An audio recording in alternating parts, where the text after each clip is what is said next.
Sa videong ito, ituturo ko sa inyo kung paano kumuha ng NBI clearance. At ituturo ko na rin kung paano magpa-appointment, magkano ang mababayaran, paano magbayad, at ituturo ko na rin kung ano yung step-by-step process sa loob ng NBI office. Kaya tara, samahan niyo ko at panoorin natin ang video na to. Pero bago yan, sa mga hindi pa nakasubscribe sa akin, kayo na ang bahala. So unang gagawin natin, punta lang tayo sa mga search engine na ginagamit natin, kagaya sa akin Google Chrome, at pagkatapos i-type lang natin ang clearance.nbi.gov.ph. At pagkatapos may makikita po tayong data privacy content. So kung gusto niyo yung Tagalog, may Tagalog po dito, i-click nyo na lang po to. At kung agree naman kayo, i-click nyo po ang I agree. At dito may makikita kayong advisory, i-click nyo na lang po ang close. At may makikita kayong ganito, i-click nyo ulit ang close. At nandito na tayo sa page ng NBI. So wala pa tayong email at password na nagawa, so kailangan nating mag-register. So scroll down nyo na lang po muna hanggang sa makita ninyo ang register. At dito may makikita kayong, do you have an NBI clearance issued from 2014 to present? So kung meron guys, i-click nyo ang yes, pero pag wala, i-click nyo ang no. So sa next video ko guys, ituturo ko sa inyo kung paano i-renew ang inyong mga NBI clearance kung meron na kayo. Pero sa ngayon, ituturo ko muna kung paano kumuha. So pagka-click niyo ng no, so ilagay niyo po yung gender tapos yung civil status dito. At dito sa baba, ilagay niyo po yung date of birth niyo. So una, ilagay niyo yung year, month at day. At dito sa baba, ilagay niyo po yung first name, middle name at last name ninyo. Pagkatapos, ilagay niyo na din po yung mobile number ninyo. Make sure active po yung mobile number na ilalagay ninyo at dapat nasa inyo po kasi magsasend po sila ng OTP. At kung okay na, punta na tayo dito sa baba sa paglalagay ng email address. Make sure yung email address na ilalagay niyo guys active at nabubuksan ninyo kasi magsasend sila ng link doon para ma-activate yung NBI account ninyo.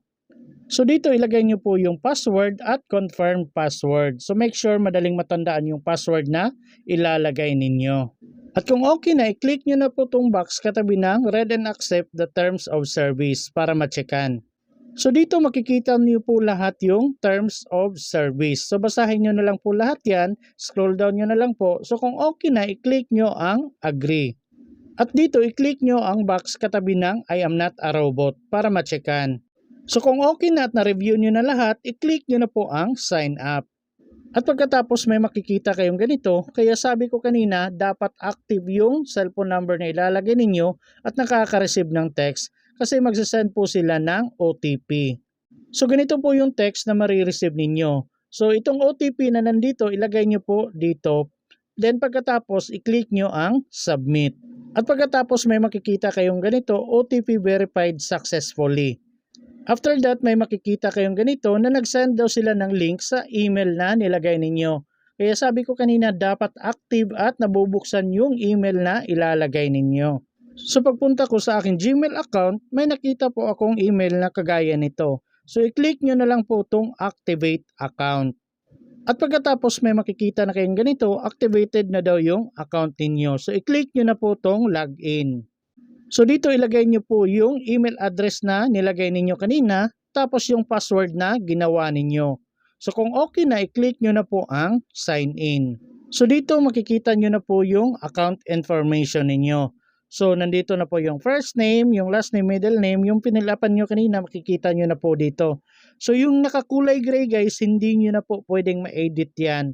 Kaya sabi ko kanina, dapat tama lahat yung nilagay ninyo. So yung wala pang mga fill up guys, pwede nyong fill upan yan. Pero kagaya niyan, nickname at other name, wala namang nakalagay na kulay pula na asterisk, pwede pong hindi na fill upan yan. Pero yung may kulay pula na asterisk, kailangan nyo po talagang fill upan.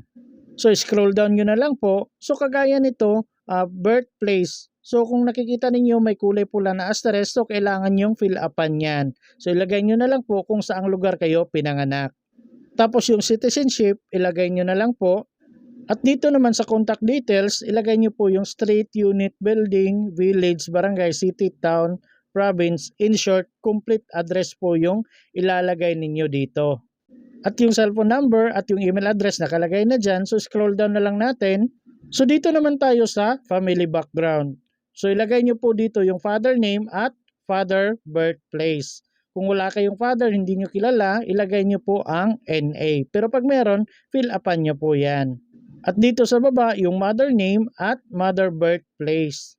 At kung okay na at nalagay na ninyo lahat, punta na tayo dito sa baba sa paglalagay ng other information. So dito ilagay nyo po yung educational attainment ninyo, occupation at religion. So kayo na pong bahala maglagay. At punta naman tayo dito sa baba sa paglalagay ng height na naka-centimeter. So take note po guys, naka-centimeter. Hindi po gaya niyan 5'1", 5'2", 5'3", hindi po pwede. So dapat naka-centimeter. So kung hindi nyo alam yung centimeter na height niyo, i-click nyo po itong parang question mark.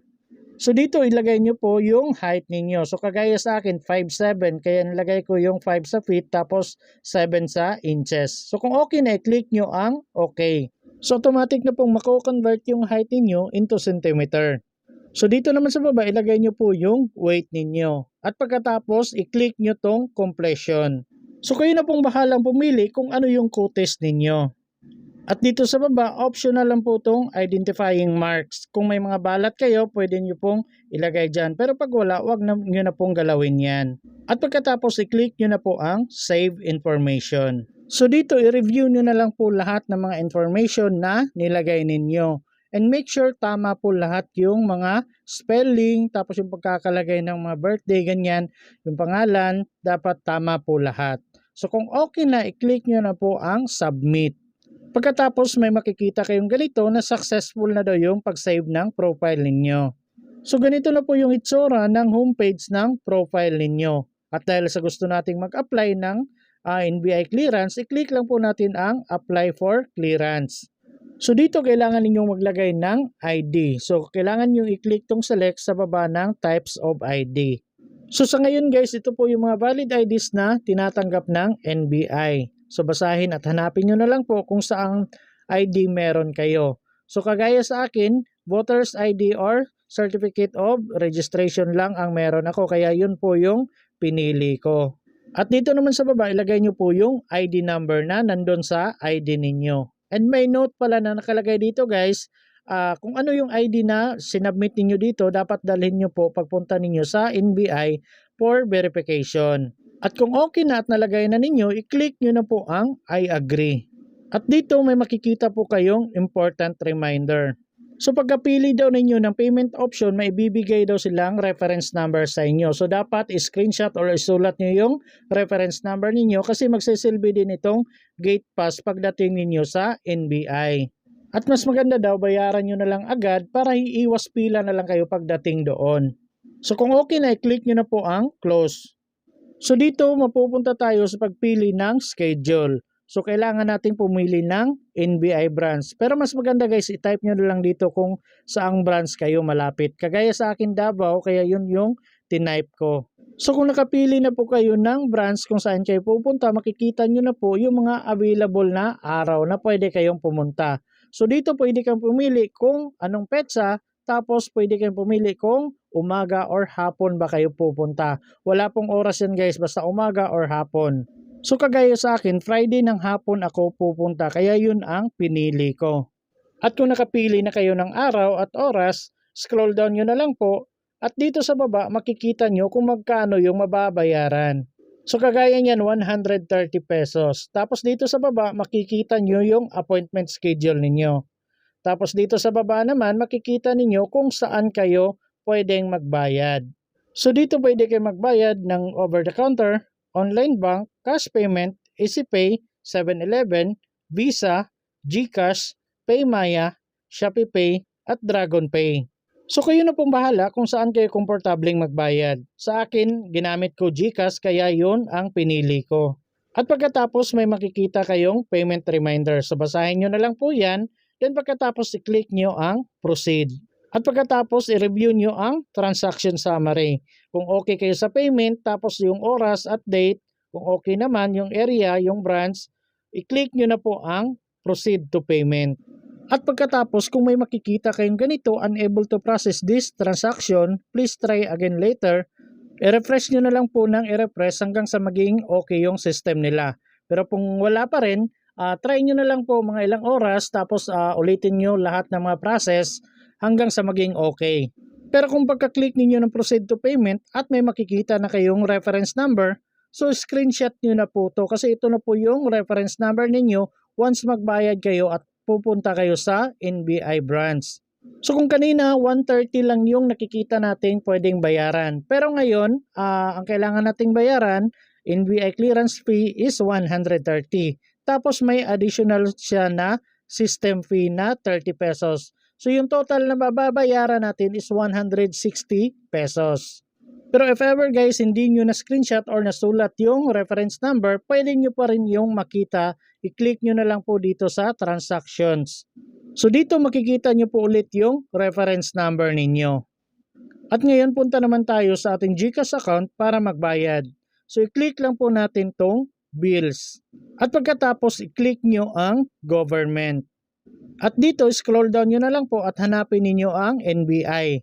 Or kung gusto ninyo i-type nyo na lang po dito NBI. So automatic na pong lalabas yan. So i-click nyo na lang po. So dito ilagay nyo po yung amount. So total of 160 pesos. At dito sa baba ilagay nyo po yung reference number. So yung reference number na sinabi ko kanina na makikita sa transaction, yun po yung ilalagay ninyo dito. So make sure po tama lahat yung reference number na nilagay ninyo. Kung maliit, maliit na letra. Kung malaki, malaki din po yung ilalagay ninyo. At pagkatapos ilagay nyo na po yung contact number ninyo at email address. Make sure guys naglagay kayo ng email address para may email kayong ipapakita sa NBI na nagbayad na kayo. At dito sa baba pwede nyong i-click yung may check dyan na kulay blue para mawala po yung check. Kasi kung may check yan magcha-charge po kayo ng piso at 47 centavos. At kung okay na i-click nyo na po ang next. So dito i-review nyo na po yung mga information at yung amount na nilagay ninyo. At kung okay na, i-click nyo na ang confirm.